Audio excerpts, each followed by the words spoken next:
what we found out was there's not a lot of pure investment that's going on in that market. Almost all of the homes are rented out for half the year solely to cover costs so that the owners can have their vacation home when they want it, mortgage free, right? No expense. Yep. But there wasn't anyone that was saying, hey, how do we jack occupancy, jack revenue, and what do those returns look like?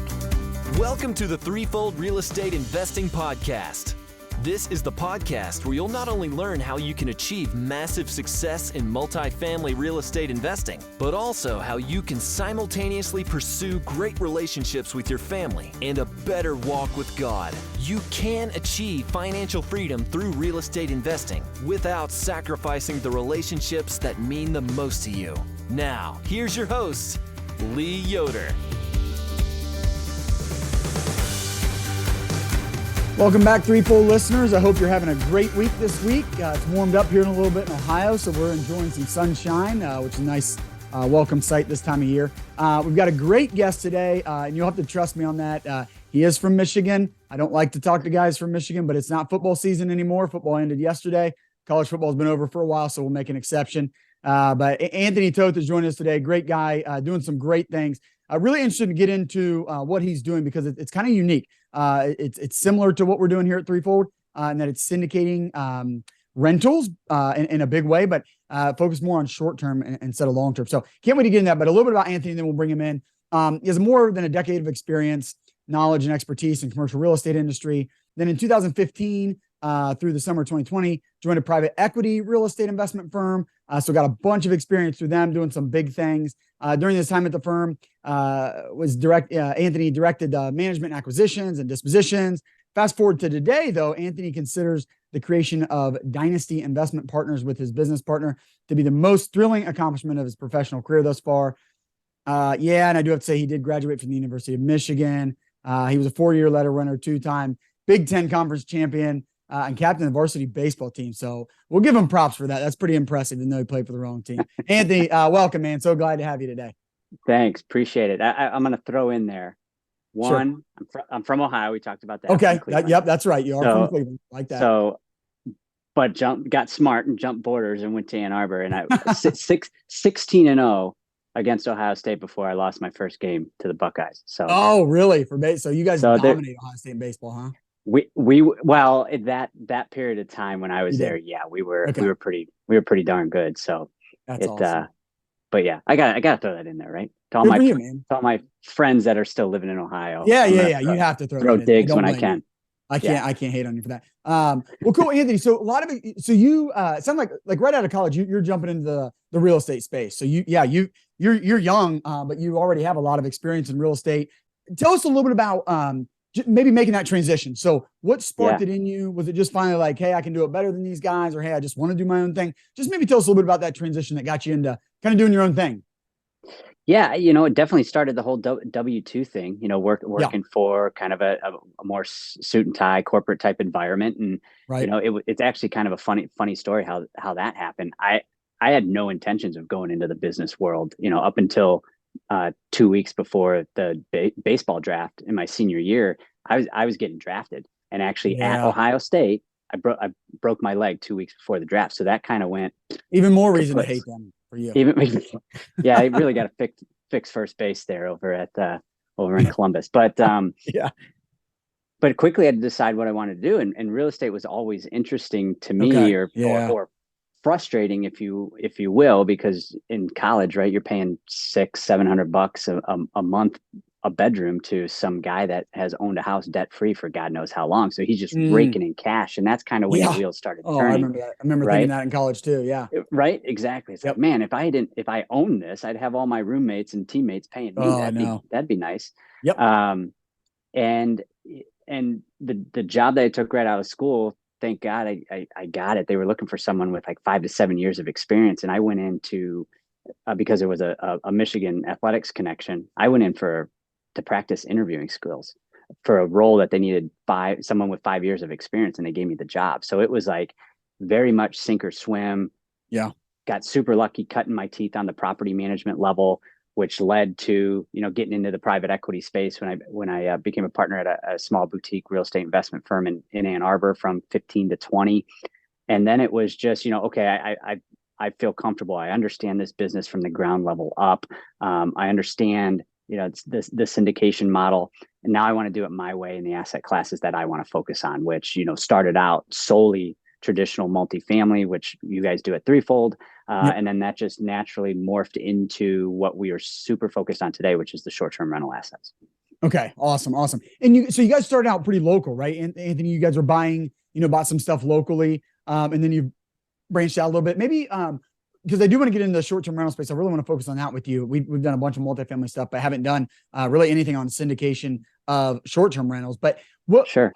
When did you pivot? Was it just something like, hey, we want to try this out, we want to own our own, and then you saw, kind of see the proof of concept, or what started that pivot?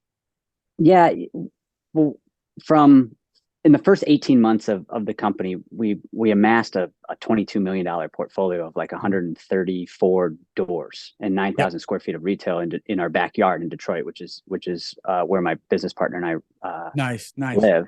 Yeah. And it was basically what happened was we all saw what was happening with interest rates and the rising interest rate environment. And seller expectations didn't move, and they still haven't adjusted to reflect those interest rates, right? So it got very difficult to find good deals. Sure. And how many of us put a deal under contract, early last year when rates were 4%, and by the time it was getting close to closing, 60, 90 days later, rates were, almost double, right? Yeah. So deal didn't look so good. Deal didn't look so good. So how do you? It became hey, how do we combat this? Right? What's a way that we combat this? We can get creative. There's plenty of seller finance offers that we put out there to try to get a little creative financing going on with lighter interest rates. But what we found was, hey, I can take really how it started is I could take a 6-unit smaller apartment building in Brush Park, Detroit, which is the neighborhood where everything's happening. And we could run this thing as a long-term rental and go get 12-month leases. And this thing will produce about $2,000 a month a unit. Or I can run this thing as short-term rentals because the market in Detroit is undersupplied for hotels, and we get a bunch of business travelers, and I can pump out $4,500 to $5,000 a month per unit. Well, which are you going to do, right? Yeah. From an investor, like at least worth a try. Yeah. Right. So so we hit the ground running. Actually, and it's been a family affair. My wife actually resigned from 12 years of teaching. She's running point on the operations of all of our short-term rentals. Cool. And it's been a very quick proven concept.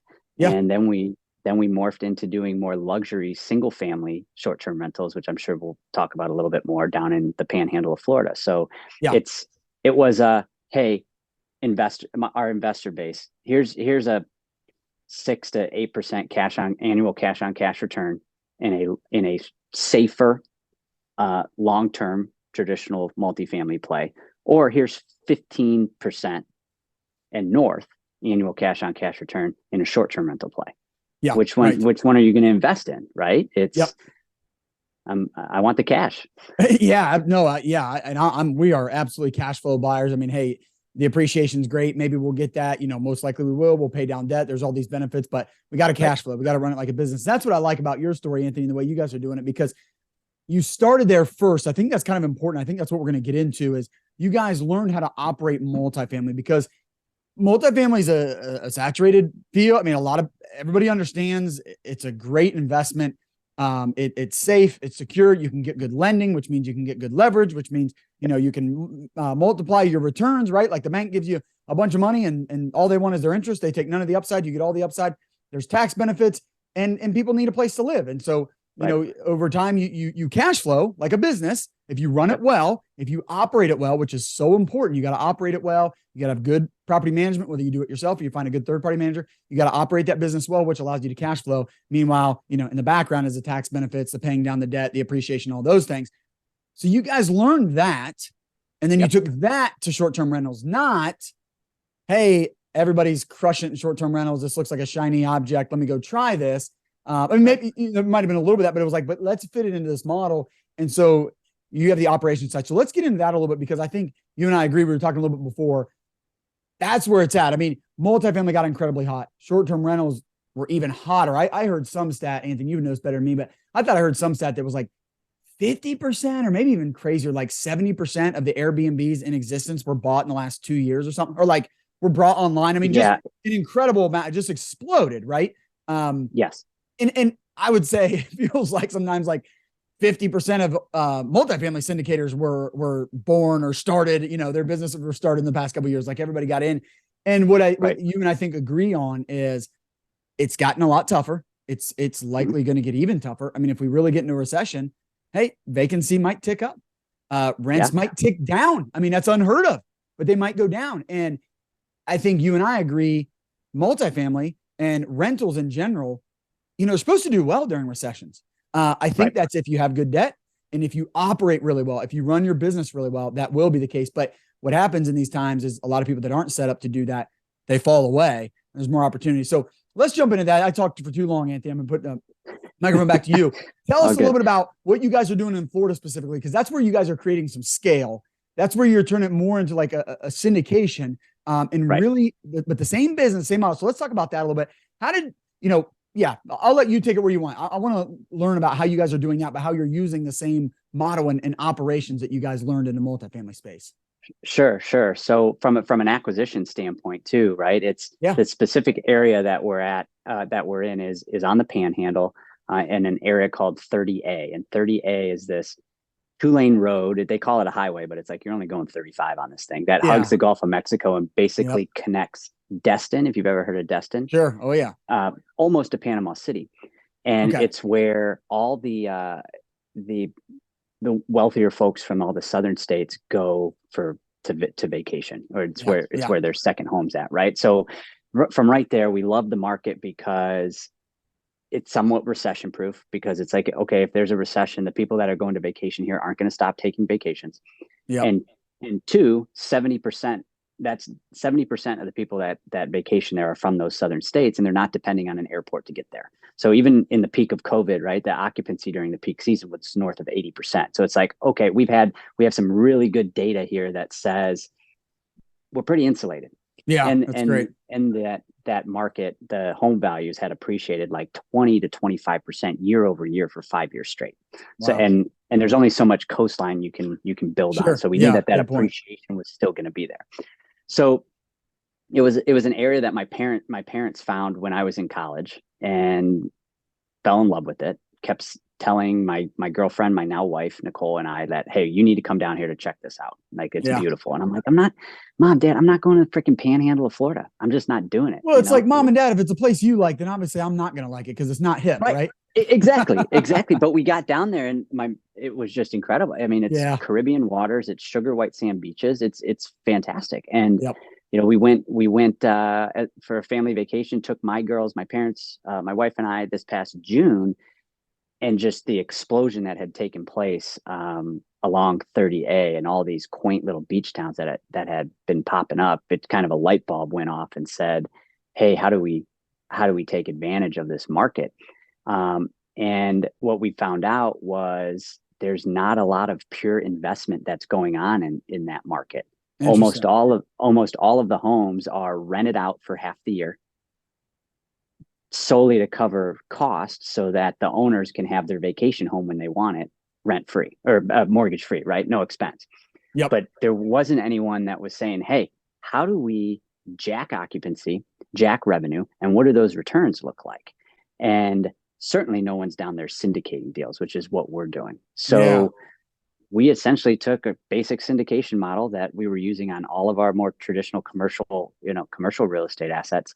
We went down there, we got a commercial mortgage on all these homes. And we do that because, on a resi mortgage, anybody involved in that LLC that owns the house has to sign on the debt. Well, we're not putting a deal together where that would have to happen and there's recourse on our investors, right? So we're able to get commercial mortgages on all these properties. The lenders down there understand the business and understand the short-term rental game, which is vastly different from a lot of markets across the country, especially here up north. Like, you're not getting good financing if the bank knows it's a short-term rental asset. They're going to underwrite it like a traditional long-term rental, and they're going to use heavy market comps to take a look at their underwriting. Whereas down there in Florida, they're taking banks are taking an income-based underwriting approach. So they're looking at the business inside of the home, which changes things dramatically. So we're able to get good debt. The infrastructure down there when it comes to the boots on the ground cleaners, which is arguably your most important asset to operate that type of business. They're everywhere because that market has $7.2 billion in economic impact that flows through that economy on an annual basis, and it's all built around vacations. So we essentially took our normal underwriting approach. We got commercial debt, which is no different than what we're doing, and we went out and told the story and raised money from limited passive partners, and now we're operating them on a daily basis, and we're getting ready to head into a crazy high revenue busy season in 2.5 weeks. I'm sure. I bet you guys are excited. So real quick, one thing I'm just wondering, like, how many did you buy? Like, tell us what the deal looked like. I mean, imagine like you've got to buy a handful of these. Yeah. And you got to buy them at the same time. So was somebody selling off a handful of them? How were you able to put that together? Yeah. So we met when I was down there on vacation. I went into an open house simply so I could write off a portion of the vacation. Right. That's the only reason why I didn't there. Met our now broker that's down there who just knew her stuff. And the brokerage firm, which is Corcoran Reverie, is the name of the brokerage firm. They run the show along the Panhandle. There's not much big stuff that happens that doesn't go through their office. Okay. So we identified a 3-home portfolio. We put all 3 under contract around June of last summer. 2 of the homes were off market. One of them was a pocket listing that brand new renovated. The owner basically gutted the thing, thought he was going to live in it, and then the town next door had a home pop up that he wanted, and he said, "Hey, just get me out of this one for what I have into it." So boom, got that one. The second one, the seller I had already identified the back end of a 1031, so needed to dump and needed the cash from the sale of this. So boom, got that one. Those first 2 purchases were the lowest per square foot purchases in that area of 30A in 2022. So we got them at 15 to 20% discount. So we have hundreds of thousands of dollars of equity when we closed on those 2 homes. Yeah, good. Yeah, the third home was on market in June. We had a 4.75% interest rate, and 60 days later, rates were 6.25, and we didn't have it locked. So we ended up not closing on that home because we would have been overpaying for it at the time, and the seller wouldn't budge, and they still haven't sold that home. Okay. So they're just fixed on the price. So right now there's 2 homes. We were just down there a couple of weeks. We looked at another 18 because we're ready to go. We're probably putting offers in this week. And then we have another really big project that I'm actually leaving on Wednesday to fly down for, that I can't talk about yet, but it would be a life-changing deal if we're able to get this one done. Man, awesome. Okay. So and I mean, we can all imagine like the price point on these. It makes sense to syndicate, even though it's just a couple, because these are high end and right on the beach. And that's awesome. Okay. And then, so taking it down similarly, I mean, I love the idea of getting the commercial loan, because you're right, Anthony, we don't want our passive investors signing on a loan. The whole point of being a limited partner is that your risk is limited to what you're investing, right? So you should never be signing loans. That's awesome. And then it's, it's good financing. You can get that. So that's awesome. And I think too, the point you made, you really have to be in an area that is kind of used to that. And the other thing that made me start thinking about, Anthony, is like, you mentioned the cleaners, they're all there because this has always been a tourist market, a short-term rental market. I mean, I think, one area that a lot of people go to is like Gatlinburg. A lot of people go down there to the Smokies. A lot of people go to Hilton Head. And I think about these areas that like, they were doing short-term rentals before anybody knew what short-term rentals, like before anybody knew what Airbnb was, right? Like they go way back. So to think, another thing I didn't mention, like to think that that's ever going away, because that's the thing you got to worry about too, Anthony, right? That the city comes in and goes, no more short-term rentals. Well, in these markets that have been doing it for 30 years, again, before Airbnb was even conceived, that's not going away. I mean, there's no chance. Right. I mean, it's always been going on. So I love that idea. And so with that, there's like security of it's always going to be here. because people have always been doing it. But that also means like there's the infrastructure there. So it allows you to run it, because I'm so big on multifamily operation. I don't want to be the property manager. So I need to know that there's good property managers, and all the things you're talking about says that there's going to be good on-site management. And you mentioned the cleaners. I mean, that's number one. And so you guys are able to operate. So maybe just a little bit on that, Anthony. How are you guys operating these, and probably setting yourselves apart from, again, the families that own the house next door and they rent it out to their friends, but they're not really operating it like a business like you guys are? That market and all the property management firms that are down there, they're not really running it like we need to run it either. And that was a huge struggle for us at first. When we went down there, we fully anticipated, to be transparent, to hire a third party to take care of everything, because we're up here in Detroit. Yeah. But what we found, and what was frustrating for us, is that everyone down there, one, there's the whole beach ho-hum pace of doing things, which does not fly with us, right? But more, it was everyone had their blinders on, because things had been operating a certain way for decades, right? And it's hey, this is a 24, 26 a week rental market, and that's just is how it is. We're like, no, it's not. No, it's not. It doesn't have to be. It's 26 weeks because the owners of these homes are using them for the other 26. Right? Doesn't have to be. And you guys get paid the more the houses are full. And it was just like in one ear, out the other, completely over the head. And it was, no one could comprehend it. So we knew, we're like, hey, no one's going to take care of our stuff. If they don't believe in it like you guys do, they're not going to go for it. Yeah. It was very clear that there was nobody down there that could execute our business model for us. So we took it completely in house. My wife resigned from 12 years of being an elementary school teacher, which she rocked at, and came in, and she's running the operations of our short-term rental portfolio. Oh, that's neat. Yeah. But the kicker is, one, it's a hospitality business, right? It's customer service. So it's like, if you can handle 30 third graders and their parents, you can handle people on a luxury vacation, right? And not only that, but her master's was in tech, and there's so much tech. There's way more tech that operates short-term rentals compared to long-term rentals. I mean, it's absolutely impressive, and we're still in the second inning. So almost every month there's a new platform, whether that's analyzing rental rates and automatically adjusting rental rates, or it's operating door codes, from up here in Detroit, and giving people automatic door codes. It's all over the place. So the amount of tech makes it a little bit simpler. Now, you can't just institute a tech platform and then it's hands off. I mean, we're paying attention to it multiple times every single day. And we went down there and we interviewed, I couldn't even tell you how many cleaners and handymen, and just built that team, right? Yeah. And the name of our company is Dynasty Investment Partners, and we hang heavy on that partner thing, right? Because it's like we're not signing contracts with vendors, right? These are business partners to us, and they need to understand our business model, and we treat them like partners. They treat us like partners. That's awesome, right? We've found some awesome boots on the ground partnerships down there that we know have our back and understand what we're trying to do is a little bit different down there. And they've hitched their wagon to a company that, okay, we might only have 2 right now, but I understand what these guys are doing, and there's going to be a hell of a lot more here very soon.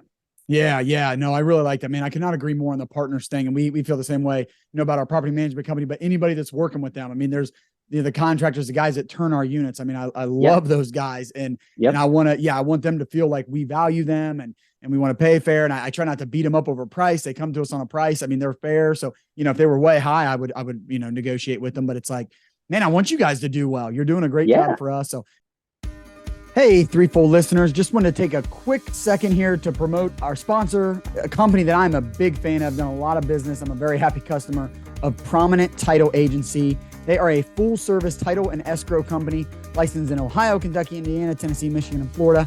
They handle commercial transactions of all types and sizes, including multifamily, retail, industrial, hotels, medical buildings, restaurants, gas stations, golf courses. They are very experienced and efficient in handling large portfolios, including multiple properties and or multi-states, as well as entity transfers in Ohio. My guy over there is Rob Calabrese. He is the division director for Prominent Title Agency's commercial real estate division. Being a licensed attorney and title agent in Ohio and Kentucky, Rob has strong knowledge the complex world of commercial real estate. He also offers legal services in all aspects of commercial real estate. Guys, I've worked with Rob a lot. We're getting a deal under contract now, and I told the broker, I said, man, I really want to work with Prominent Title. Just trust those guys over there. They're great. They're quick. Love working with those guys. Now, back to the show. Andy, along those lines, I always like to ask my guests, what would you say is the key ingredient for being a successful real estate investor?